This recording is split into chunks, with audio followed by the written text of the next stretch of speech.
자금 조달 입주 계획서 내드렸고요. 그 포상금은 이번 달에 새로 오신 분들만 내드렸고, 제가 1, 2월 들으신 분은 안 드려도 된다고 해서 아마 안 줬을 거예요. 혹시 없으면 또 받으시면 되고요. 그래서 오늘 내드린 자료가 주택 취득 자금 조달 입주 계획서, 그 다음에 문제, 메일 정리 노트 문제하고, 그리고 포상금 제도인데, 포상금은 새로 오신 분들만 드렸습니다. 주택 취득 자금 조달 및 입주 계획서, 이건 개정됐기 때문에 좀 유의를 해야 되는데, 거기 보니까 뭐라고 돼 있어요? 맨 위에 보니까 개정이 2020년 3월 13일이라고 돼 있죠. 서식 맨 위에 보니까 2020년 3월 13일이라고 돼 있잖아요. 자금 조달 계획서. 3월 13일부로 이제 그 우리 프린터, 핵심 비교 정리 프린터는 13번에 있습니다. 13번. 핵심 비교 정리 프린터는 13번. 13번에 보면은 입주계획, 자금조달계획은 투기과일지구와 조정지역은 3억 원 이상, 비규제지역은 6억 이상인 경우, 주택법상 주택인 경우는 자금조달 실입주계획을 제출해야 되고요.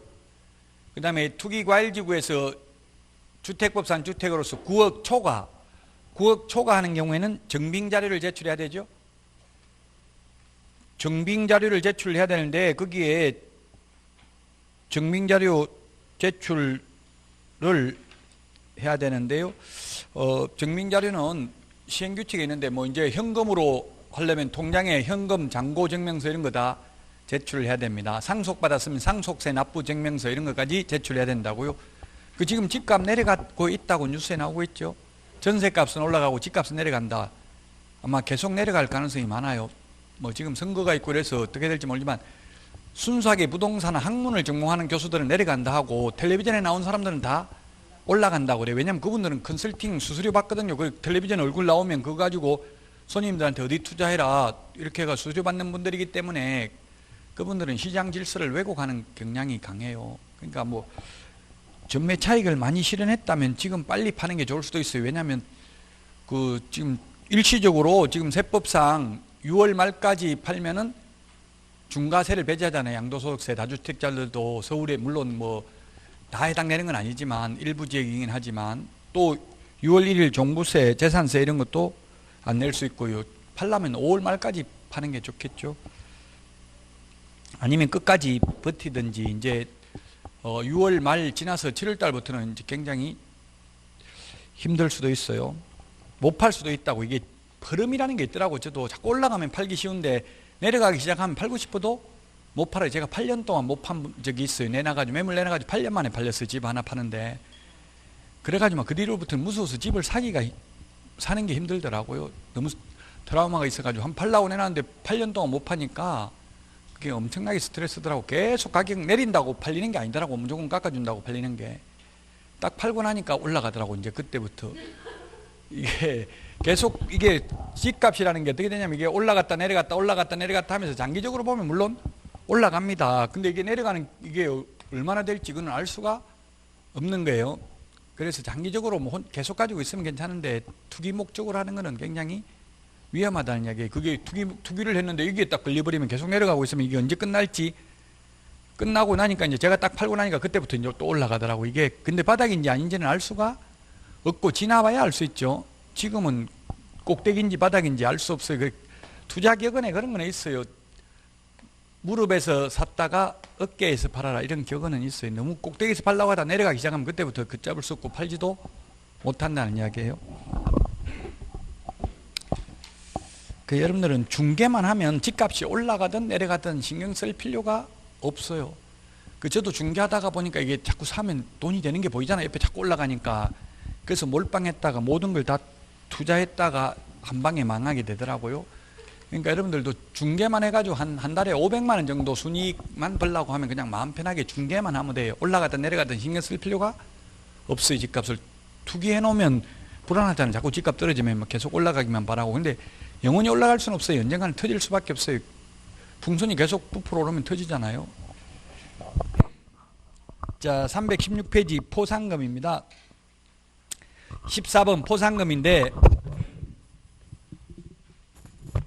앞에서 했는데 다시 한번 지난주에 했죠. 보상금. 보상금을 다시 한번 정리를 하면은 시험에 한 문제는 출제될 겁니다.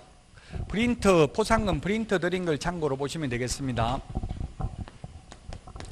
공인중개사법에 보상금이 있고요. 그 다음에 부동산 거래 신고 등에 관한 법률이 있습니다. 부동산 거래 신고 등에 관한 법률이 있는데 공인중개사법에서는 보상금이 3개입니다. 첫 번째 무등록,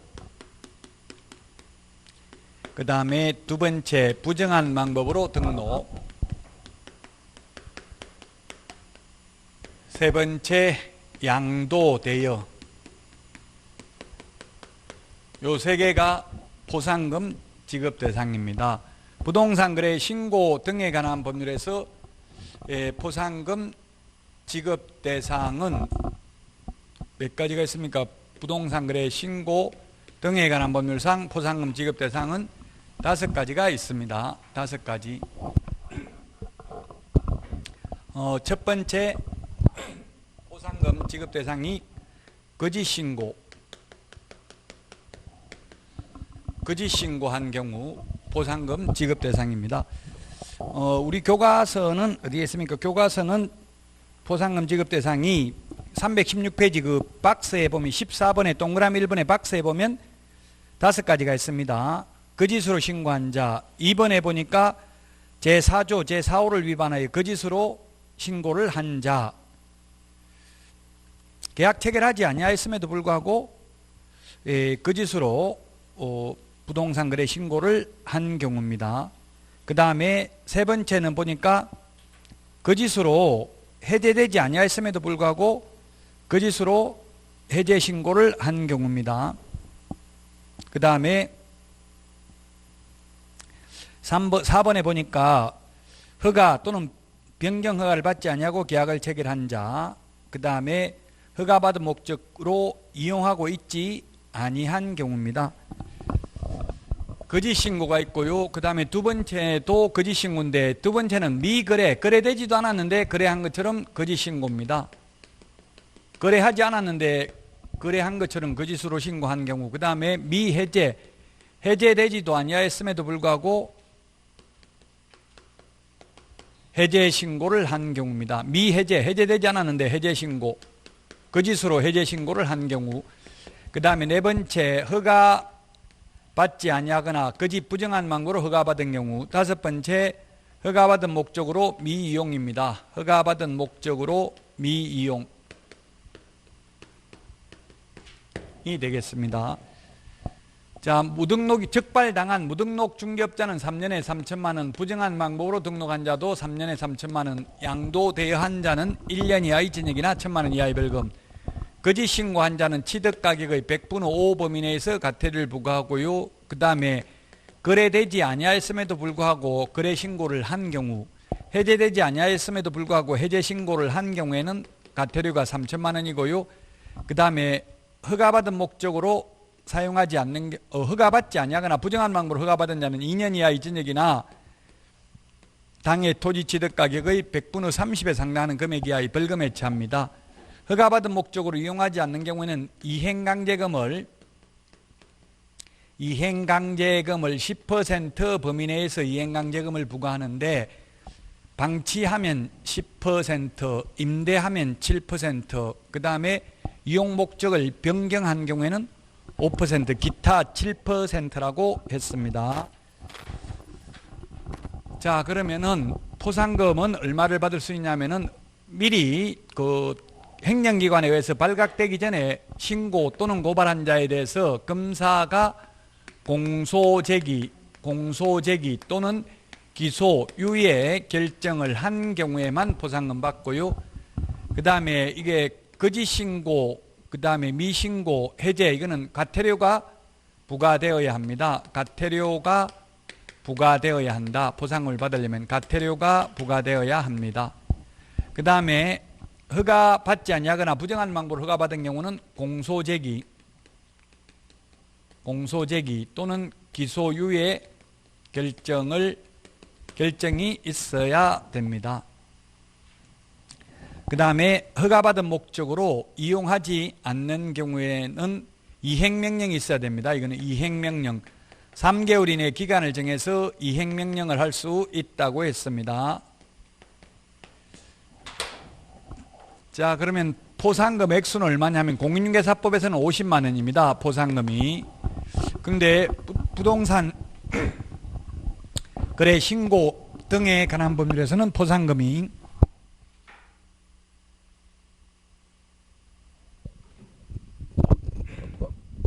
과태료 금액의 20%입니다. 과태료 금액의 20%고 한도액은 1,000만 원입니다. 한도액은 1,000만 원. 그 다음에 허가받은 목적으로 사용하지 않거나 허가받지 아니한 경우는 포상금이 50만 원입니다. 이 포상금, 공인중개사법에서 포상금은 국고에서 50% 지원할 수 있다. 지원할 수 있다. 지원 가능합니다. 하여야 한다가 아니라 할 수 있다. 근데 부동산 거래 신고 등에 관한 법률에서는 전부 시군구 재원으로 충당을 합니다. 시군구 돈으로 지급합니다. 공인중개사법에서는 포상금 지급 결정일로부터 1월 이내에 포상금을 지급합니다. 부동산 거래 신고 등에 관한 법률에서는 접수된 날로부터 2월 이내에 포상금을 지급합니다. 프린터 여러분들 보시면 되겠습니다. 공인중개사법에서는 2인 이상이 신고를 하면 균등하게 배분하고요. 2건 이상이 접수됐을 때에는 최초로 신고한 자만 포상금을 지급합니다. 부동산 거래 신고 등에 관한 법률에서는 2인 이상이 공동으로 신고했을 경우 2인 이상이 공동으로 신고했을 때에는 균분, 2인 이상이 각각 신고했을 때에는 최초로 신고한 자에게만 포상금을 지급합니다. 포상금 제도가 공법에 주택법에도 있고 한데 우리 공인중개사법에서는 거의 한 문제는 출제된다고 보시면 되겠습니다. 포상금. 오늘 그 포상금 계산하는 문제 있나요? 문제 안 풀어봤어요, 아예? 쉬는 시간에 문제 4번에 있네요. 오늘 내드린 4번에 보면 포상금 계산하는 게 기출문제입니다. 이렇게 계산하는 문제가 나왔어요. 판사가 무죄 선고에도 포상금 받아요. 검사가 공소제기만 하면. 검사가 무혐의 결정, 공소권 없음, 기소 중지하면 포상금 못 받아요. 계산하는 건 나중에 한번 쉬는 시간에 꼭 풀어보시고요. 자, 포상금 제도를 받고요. 316페이지, 그 다음에 317, 318페이지까지 했습니다. 위반시 벌칙입니다. 위반시 벌칙. 위반시 벌칙, 프린터, 행정벌, 비교 정리한 거 내드린 게 있죠? 행정벌, 비교 정리. 저는 이게 파일에 이렇게 넣어가지고 보니까 찾기 쉬워요. 10장 들어있는 거 1,000원밖에 안 하더라고. 이거 파일 하나 만들으라고 해도 프린터 주면 다 잊어먹어버리고 이러면 힘들어요.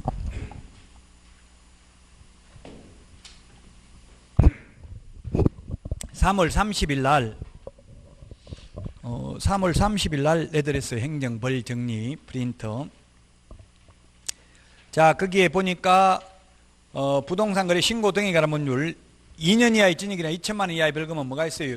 외국인 특례의에서 군문자야에서 허가받지 않거나 부정한 방법으로 허가받은 경우 2년 이하의 징역이나 2천만 원 이하의 벌금입니다.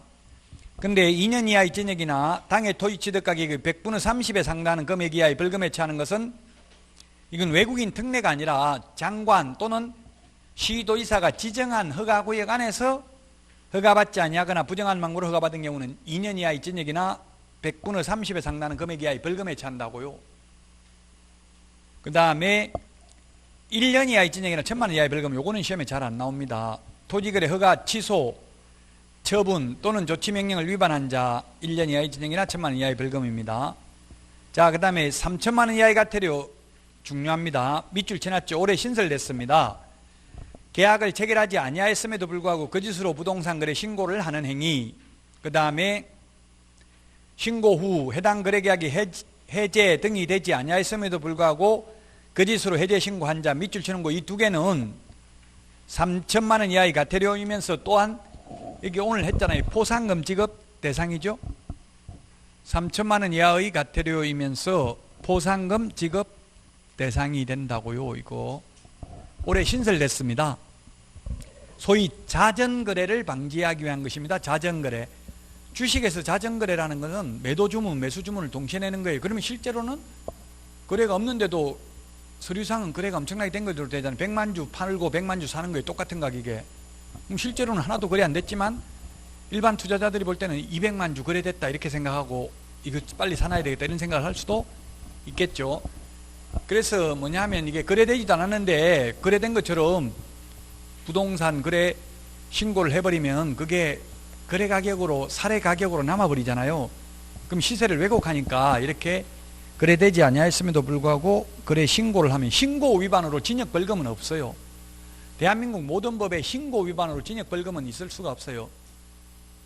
신고라는 것은 반드시 수리해야 되기 때문에 신고를 하면 게으른 사람에게는 과태료나 행정처분밖에 없습니다. 그 다음에 동그라미 3번 거래대금 지급 증명자료 제출하지 않는 경우도 3천만 원 이하의 과태료입니다. 예를 들면 통장 입금표 보자, 잔금 입금한 거 입금표 보자 하는데 안 보여주면 3천만 원 이하의 과태료라고요. 다운계약서 적었는지 역계약서 적었는지 그 의심스러운 경우 통장 입금한 거 보자 이렇게. 그래서 만약에 여러분들이 다운계약서를 적으면 안 되겠지만 만약에 5억에 거래 해놓고 3억이라고 부동산 거래 신고했다면 계약서에는 얼마를 적어야 되겠어요? 신고된 금액 적고 입금도 3억만 입금해야 되겠죠? 나머지 2억은 그냥 현금 주고 그 자리에 가서 현금 보관증 이런 거 받고 주고받고 이런 식으로 해요. 현실적으로는 굉장히 위험하니까 어떤 교육공개사들이 의도적으로 다운계약서 적으면 됩니다. 세금 무서워서 못 팔겠다 하고 이러니까 부추기면 안 돼요. 여러분들은 절대로. 뭐 부득이하게 어쩔 수 없이 저도 어쩔 수 없이 해보긴 해봤어요. 저 혼자 했으면 절대 안 했을 텐데 공동중개 하는데 갑자기 계약서 쓰는 날 와가지고 이거 3천만 원 다운계약서 안 적으면 계약 깨겠다는데 어떻게 할래? 이렇게 묻는데 제가 깨버리면 중개보수가 2천만 원씩이에요. 양쪽 다 받으면 4천만 원이에요. 참 어렵더라고요. 어떻게 해야 될지 고민하다가 그냥 하긴 했는데요. 지금은 공소시효 다 지났기 때문에 지금 말해도 됩니다. 이제 이미 10년도 넘은 이야기인데 그래서 가급적이면 안 해야 됩니다. 저는 제가 적극적으로 한 적은 없어요. 마지못해 딱 한 번 응한 적은 있지만. 자, 그래서 이 거래대금 지급 증명자료 제출 안 하면 3천만 원 이하의 과태료인데 그 500만 원 이하의 과태료 500만 원 이하의 과태료 동그라미 5번에 보니까 거래대금 지급 증명자료 외의 자료라고 되어 있죠. 외자 동그라미 하시고요. 외의 자료 제출 안 하면 500만 원 이하의 과태료, 거래대금 지급 증명자료 제출 안 하면 3천만 원 이하의 과태료예요. 외자 글자 한 글자 차이예요. 외의 자료, 기타 자료 제출 안 하면 500만 원 이하의 과태료, 거래대금 지급 증명자료 제출 안 하면 3천만 원 이하의 과태료입니다. 자, 그 다음에 500만 원 이하의 과태료 보니까 30일 이내에 부동산 거래 신고하지 않거나 공동신고를 거부한 자, 그 다음에 2번에 해제 등이 확정된 날로부터 30일 이내에 해제 신고하지 아니한 자 또는 공동신고를 거부한 자 500만 원 이하의 과태료. 밑줄 치놨죠? 올해 신설됐습니다. 해제 신고하여야 한다가 올해 신설됐으니까 중요합니다. 신설된 게 지금 밑줄 친 게 4개나 있어요. 올해 반드시 벌칙 여기에서 시험에 제가 볼 때는 한 문제 이상은 나온다고 봐야 돼요. 그 벌칙은 이거는 단순히 암기하는 거예요. 왜 500만 원일까 논리적으로 생각해 봐야 답이 없어요. 이거는. 자, 그 다음에 3번에 500만 원 이하의 과태료입니다. 개업공개사에게 부동산 거래 신고를 하지 아니하게 하거나 거짓으로 신고하도록 요구한 자. 4번에 거짓으로 부동산 거래 신고를 하는 행위를 조장하거나 방조하는 자 500만 원 이하의 과태료입니다. 전부 500만 원이고 100만 원은 없죠. 부동산 거래 신고에 대해서는. 자, 그 다음 100분 5. 100분 5는 5% 이하 과태료인데 이거는 거짓 신고, 다운계약서, 업계약서 거짓 신고한 경우입니다. 거짓 신고하면 5% 이하 과태료고요. 아예 계약하지도 않았는데 계약한 것처럼 거짓 신고하면 3천만 원 이하의 과태료라고 했죠. 계약을 하긴 했는데 다운계약서 적은 거에 지금 금액을 더 낮춘 경우, 이런 경우는 100분 5% 이하 과태료입니다. 그 다음에 300만 원 이하의 과태료, 100만 원 이하의 과태료. 맨 밑에 있는 거는 외국인 특례입니다. 외국인 특례. 조금 전에 우리 저번 시간에 외국인 특례했잖아요. 외국인이 교환계약이나 승여계약을 하고 60일 이내 신고 안 하면 300만 원 이하의 과태료. 계약 이외의 원인, 상속, 경매 등으로 6월 이내에 신고 안 하면 100만 원 이하의 과태료입니다. 6월 이내에 신고하지 않는 경우 100만 원 이하의 과태료다. 거기 우리 프린터 27번에 있나요? 핵심 비교 정리 프린터 27번을 보면 27번에 맨 밑에 글씨체 진하게 건축물의 신축, 정축, 개축, 재축도 계약 이외의 원인으로 취득한 걸로 봅니다. 이게 신설됐습니다. 올해 교과서에는 없습니다. 건축물의 신축, 정축, 개축, 재축도 6월 이내에 신고해야 된다고. 계약 이외의 원인으로 취득한 걸로 본다고요. 세법에서도 정축하면 취득세 내야 되잖아요. 정축된 부분. 마찬가지로 그래서 이거는 계약 이외의 원인으로 취득한 걸로 보고 6월 이내에 신고해야 되는 걸로 올해 신설됐다. 이거 글씨체 진하게 되어 있는 거. 우리 교과서에는 반영이 안 되어 있습니다. 행정벌 정리 3월 30일 날 내드린 프린터 꼭 정리를 하셔야 되겠습니다. 이렇게 파일에 저처럼 이렇게 파일에 넣어가지고 다니세요. 문제는 다 버리세요. 오늘 풀어보고 문제까지 가지고 있으면 이게 자료 많아가지고 나중에 책보다 더 많아요. 문제는 그날 풀어보고 그날 버리고 나머지 자료만 정리를 하시면 되겠습니다. 다 했습니다. 벌칙을 다 했는데 자진신고자에 대한 감면입니다. 자진신고 양가로 4번 320페이지 양가로 2번 자진신고자에 대한 감면이 되겠는데 이 자진신고 고해성사에서 유래했습니다. 고해성사에서. 그래서 스스로 고해성사하면 지금 보니까 외국인 드라이브 스루 고해성사도 있더라고요. 차 타고 가면서 신부님한테 나 어제 죄 지었는데 이렇게 이야기하는 사람도 있더라고요. 어쨌든 이 고해성사 신부들은 고해성사 받은 건 절대로 다른 사람한테 누설하면 안 되죠. 그 고해성사가 자진신고와 같은 겁니다. 스스로 자진신고하면 감경, 면제를 해줍니다. 조사 시작되기 전에 자진신고하면 아예 면제, 조사 시작된 후에 자진신고하면 50% 깎아줍니다. 우리 프린터, 핵심 비교 정리 프린터는 어디에 있습니까? 자진신고자 47번에 있습니다. 47번에 있고요. 예, 우리 교과서는 지금 320페이지에 보니까 양가로 4번에 동그라미 1번 신고관청은 제28조 2항 1호부터 3호까지. 그러면 1항은 자진신고에도 면제 안 된다는 이야기죠. 2항 1호부터 3호까지 그 다음에 제3항부터 5항까지 어느 하나에 해당하는 경우 자진신고하면 면제 감경을 해줍니다. 그래서 자진신고에도 면제 감경 안 되는 게 우리 프린터 지금 47번에 5개가 있어요. 47번에 5개. 47번에 5개가 있다고요.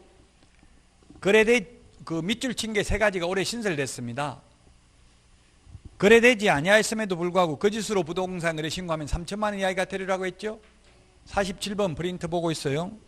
지금 우리 교과서 보면 이게 법 조문을 찾기가 좀 힘들잖아요. 그래서 제가 찾아놓은 게 이게 프린트에 있는데, 두 번째 해제되지 아니하였음에도 불구하고 해제 신고한 경우 역시 3천만 원 이하의 과태료죠.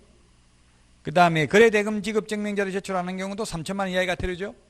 요거는 3천만 원 이하의 과태료는 자진신고에도 면제 감경 대상이 아니네요. 3개. 그 다음에 거래대금 지급 증명자료 외의 자료 제출하지 않는 경우, 그 다음에 30일 이내에 부동산 거래 신고하지 않는 경우, 30일 이내에 해제됐는데 해제 신고하지 않는 경우, 이 6개는 자진신고에도 면제 감경 대상이 아닙니다.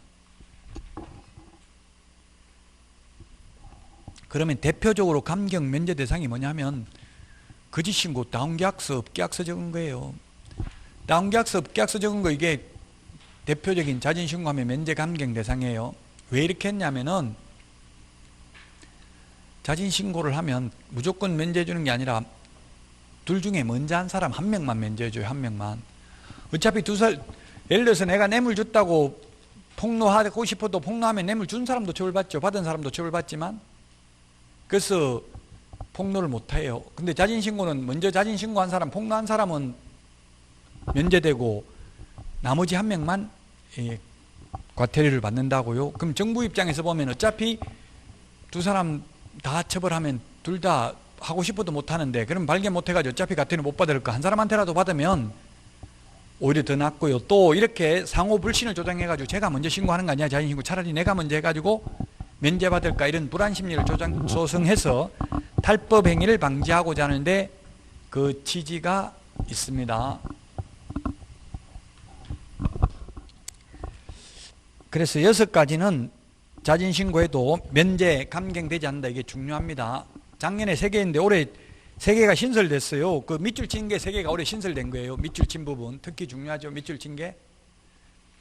다시 한번 그 밑줄 친 거, 거래되지 아니하였음에도 거짓으로 부동산 거래 신고한 경우, 해제되지 아니하였음에도 해제 신고한 경우, 그 다음에 거래대금 지급증명자료 미제출, 거래대금 지급증명자료 외의 자료 미제출, 30일 이내에 부동산 거래 신고하지 않는 경우, 30일 이내에 해제됐는데 해제 신고하지 않는 경우, 이 6개는 자진신고해도 면제 감경 안 해준다.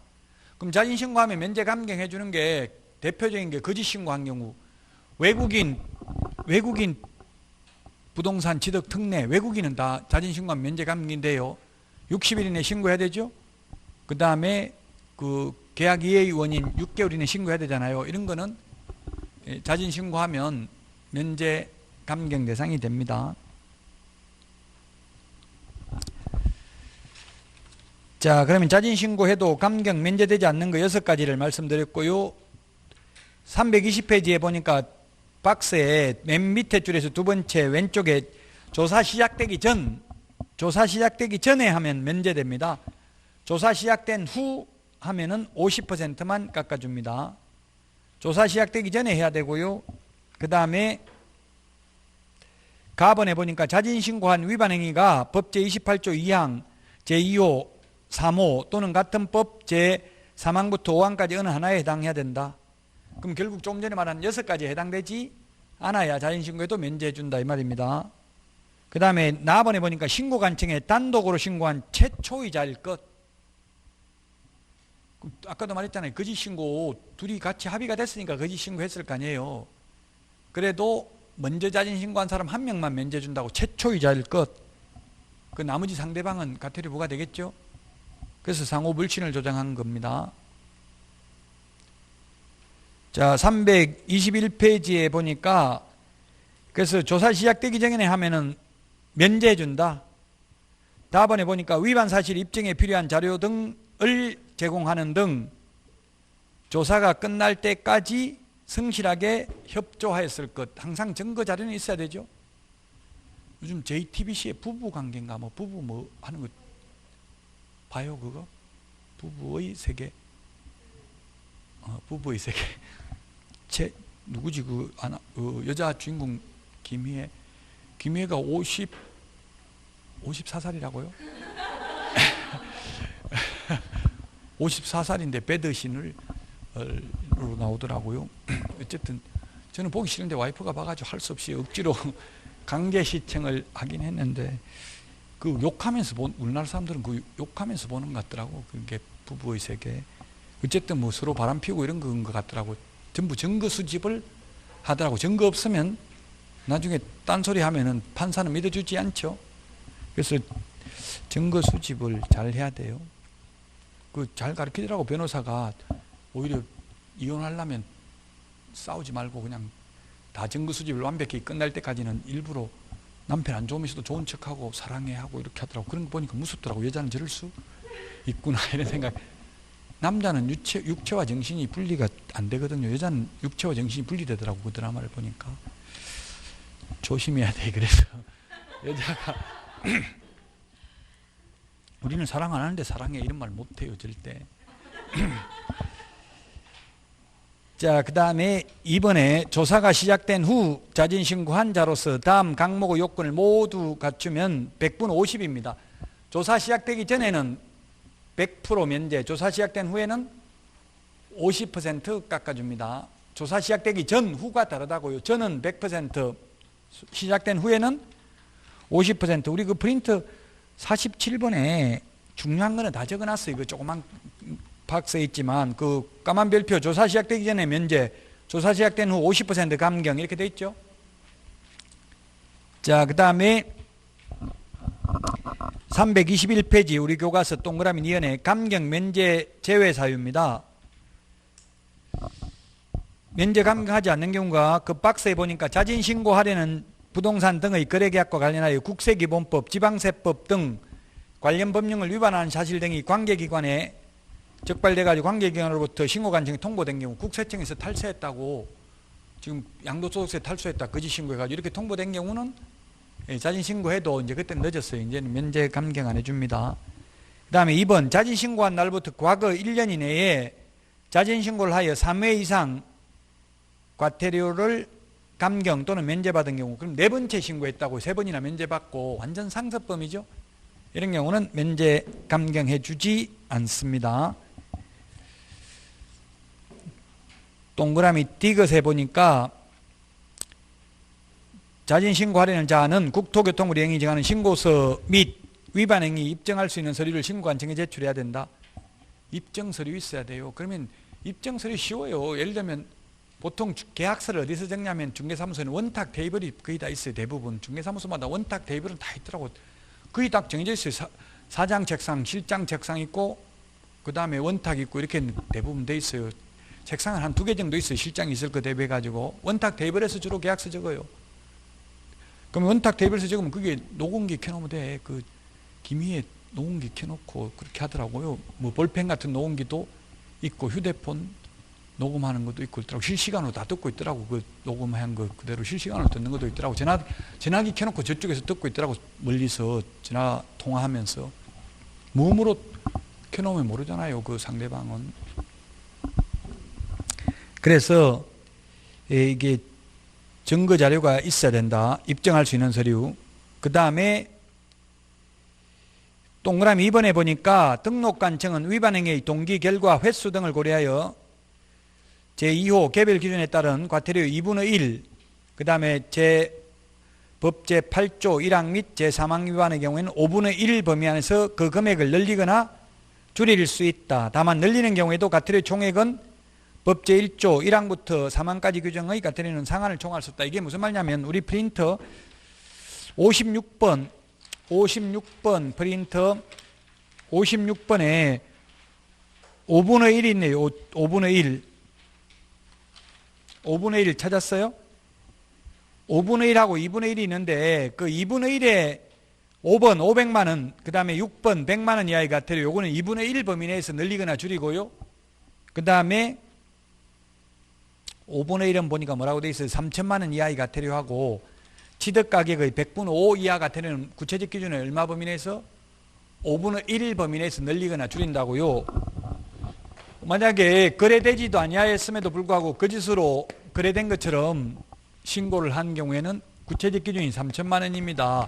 3천만 원에 5분의 1이면 5분의 1을 더하거나 5분의 1을 빼줄 수 있죠? 5분의 1이면 얼마입니까? 600만 원입니까? 600만 원이면 3,600만 원에서부터 2,400만 원 사이에 과태료를 부과할 수 있다. 재량권을 행사할 수 있다고 공무원이. 그러나 아무리 늘리더라도 법에 3천만 원 이하니까 3천만 원을 초과할 수는 없다. 3천에서 2,400 사이에 과태료를 부과할 수 있다는 이야기입니다. 그게 322페이지부터 이게 과태료의 구체적 기준이 있는데 이거는 다 시험에 과거에 딱 한 번 나온 적은 있어요. 근데 한 번 나올지 안 나올지 모르고 이걸 구체적 기준까지 다 암기하기는 어렵겠죠. 이런 거는 과감하게 포기해야 돼요. 그냥 참고로 찾아보면 되고 이걸 다 구체적으로 뭐 10만 원, 25만 원, 50만 원 이렇게까지 암기할 수는 없습니다. 시험에 한 번 과거에 나온 적은 있습니다. 이런 걸 나오면 100점은 그래서 못 받아요. 공인중개사법도. 90점 목표로 해가지고 80점은 받아야 돼. 공인중개사법은 80점은 받아야 2차를 안정적으로 합격할 수 있다고요. 공인중개사법 80점 받으면 다른 과목도 수업 다 들으면 50점은 나오거든요. 정상적으로 학원 다니면서 공부하면 아무리 안 나와도. 그럼 평균 60점은 받을 수 있다고요. 자, 여기까지 해서 법령을 모두 다 했는데 법령 부분이 시험에 28문제 원래 나온다고 되어 있는데 실제로 최근 5년간 시험 문제를 보면 공인중개사 법령에서 28문제, 작년에 조금 전에 했던 부동산 거래 신고 등에 관한 문제에서 7문제 나왔어요. 그럼 35문제. 원래는 그 산업인력공단에는 보면 법령이 70% 내외, 실무가 30% 내외라고 되어 있어요. 내외니까 딱 정확하게 안 맞춰도 되죠. 또 실무인지 법령인지 구분하기 좀 애매해요.